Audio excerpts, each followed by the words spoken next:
guys, hope you're going well. So I have a special guest here. It's Nicole from Nix and Nax. Hello. Hi. And we're here today because we wanted to chat about some of our favourite movies of 2014. We just kind of want to round out the year and just chat about it. Talk about some of our favourites, some of our surprises, that kind of thing. So yeah, has it been a good year of movies for you? I think it was pretty good. Like there were some that was a little bit disappointing, but overall, from majority of the ones that I saw, I was really pleased with most of them.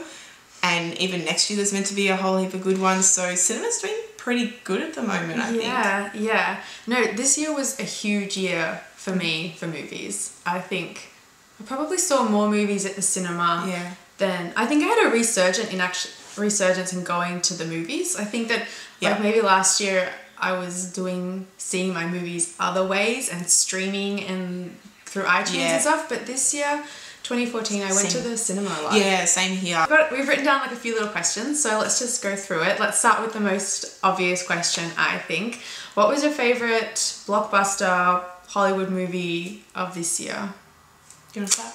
I think in terms of blockbuster, I would have to say Guardians of the Galaxy. That was a really fun movie, and I was a little bit skeptical going into it because it was a Marvel property that I hadn't heard anything about. Absolutely. Yeah, I think I'd gotten a little bit over the Iron Mans. Like by the time I saw the third Iron Man, I was a little bit over it. And third Iron Man. No. And then, with Guardians of the Galaxy, I just thought, wow, they're just kind of churning it out. And then Chris Pratt, who I love from Parks and Rec, and I saw him like getting all buff for the role. I was thinking, I can't see him as a leading man hero. And then the movie was like so much fun. It was a lot of like tongue-in-cheek fun, I thought. It was probably my favourite blockbuster and my favourite film of the year. It totally surprised me because I don't think like many people had even heard of it. I hadn't heard of it. When I watched the trailer, I was like, I didn't know what to expect, and it sounded pretty cool, like, you know, a raccoon, you know, like a big tree, and it I didn't know what I was going to get from it. I had no idea. It was so funny, I found it hilarious, and it was like a huge surprise. So when I saw the trailer and I saw Bradley Cooper was doing the voice of Rocket Raccoon, and I was just thinking, that is never going to work. No. But it was great. What was your favourite independent movie of the year? I would have to go, like, I haven't seen really many, but I would have to go with Boyhood. It was probably one of my favourites. I watched it the other day. It was like 2.5 hours. It's a long movie. It's a really long movie. I watched it by myself because I think it's one of those that you can't really, I don't think you can rewatch it. For me, it's not a rewatchable movie. Like, you can't, if you want to sit down with a group of friends and watch a movie, it's not that kind of film.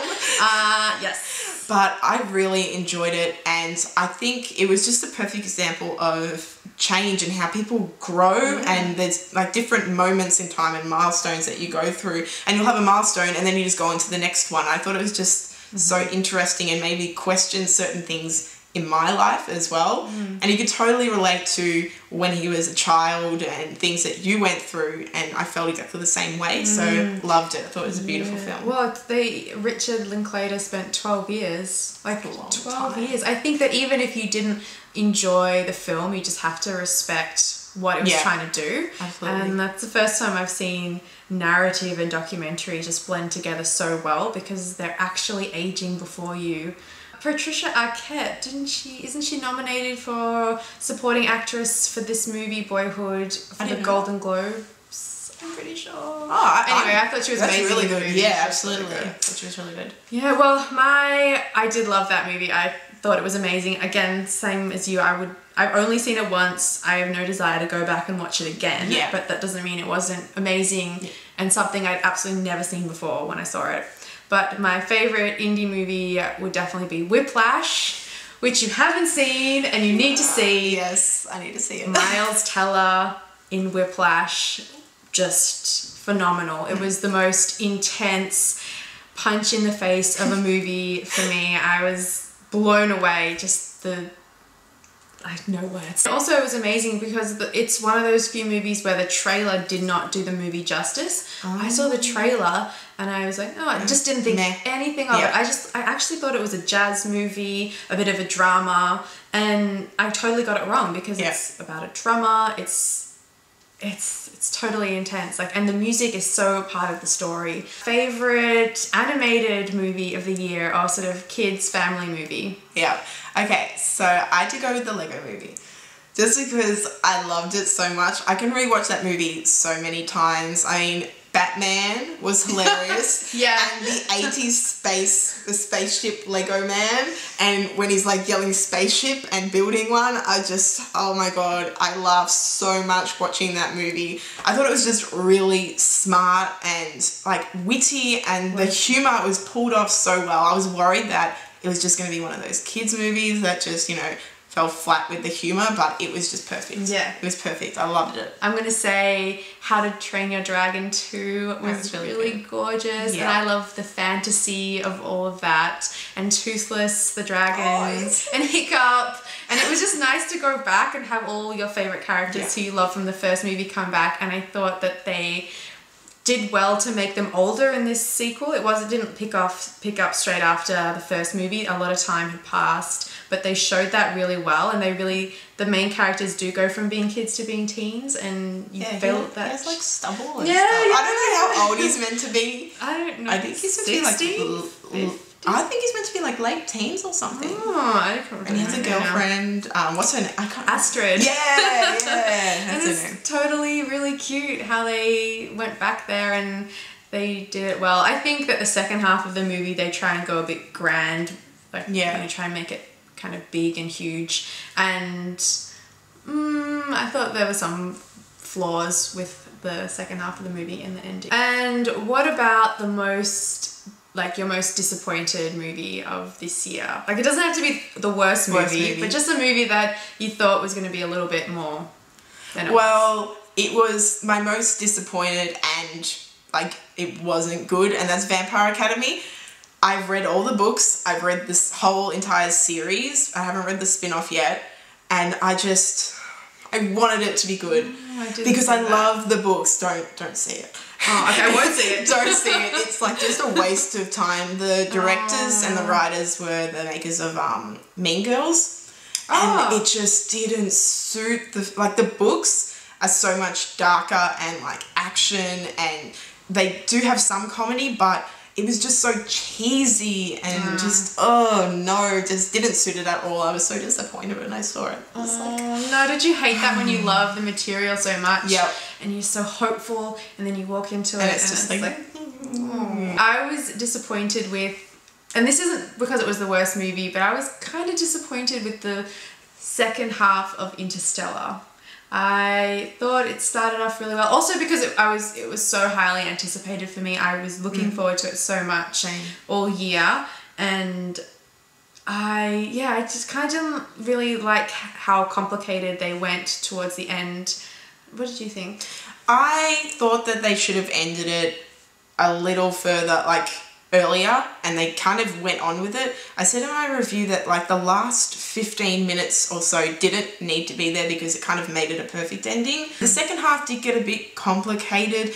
What I liked the most was the relationships. Matthew McConaughey I thought was really good, and amazing. I loved his younger daughter when she was younger. Yeah. I love their relationship and their chemistry, so that's probably what I love the most about it, as well as like the special effects. Like you can't fault any of that. It was an incredible movie. It just felt overly complicated. Yeah. When at its core it was just a movie about love and relationships and connections. Yeah. And they just overcomplicated it with all this science and some other plot lines which were totally unnecessary, and other characters that came in the middle and surprised you. Oh, do you mean that? For no reason. Yeah. No reason. I know. I mean, I love that actor, like one of my favourite actors. But why? But it just, But why? Like, what was a movie that really like surprised you? It was good. Okay, so I was going to say Edge of Tomorrow. Yes. Yeah. I was going to say Edge of Tomorrow.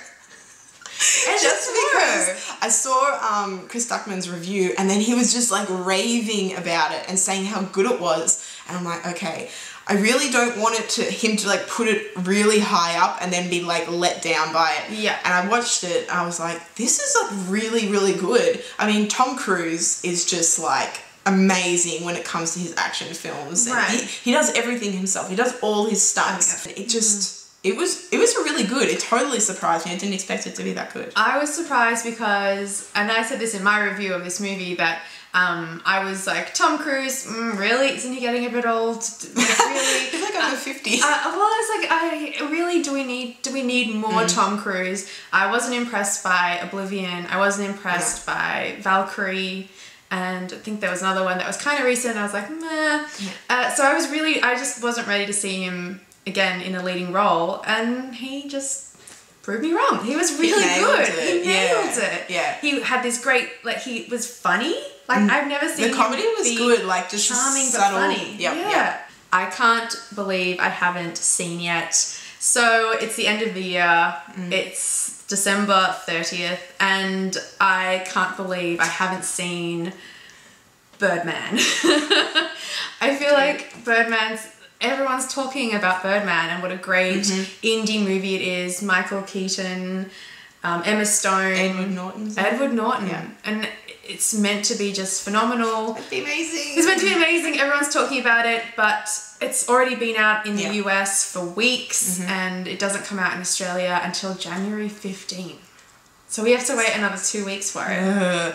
Mine would be Birdman as well, but also Whiplash, like mentioned before. Whiplash. I haven't seen I can't believe you haven't seen Whiplash. I really want to see it. I can't believe you haven't seen Nightcrawler. I can't believe I haven't Seriously. seen Nightcrawler. You need to see that movie somehow, like find it. Okay. It's not in the movie. It was in the movies, and I don't think it's there anymore. Okay. So I don't know how you... Everyone's talking about Nightcrawler. Jake Gyllenhaal is just like perfect. He's Really? so good. Well, I can't believe you haven't seen The Babadook. It is an Australian horror movie, like a psychological horror movie. And it is my favourite Australian movie to come out this year. And it is by a female director, her first film, like feature film. Oh, cool. And they filmed it all in South Australia. And it's really, really good. Like, it's a great horror film. And I don't love horror, but this is more, thriller, psychological horror. Yeah. They're being... Mother and son are getting cooped up in this house, and she's going a little bit crazy and kind of seeing things, and it's really, really spooky. Cool, guys. Thank you so much for watching our little recap of 2014. Make sure you go and see Nicole over at her channel, Nix and Nax. I will leave a link in the description bar down below. She does awesome movie reviews, TV reviews, and trailer reactions, which are really awesome. So make sure you go over and say hi. And that's all from us. Make sure you leave us comments in the comment section down below. Let us know what some of your favorites from 2014 were, and I'll talk to you guys soon. Bye. Bye.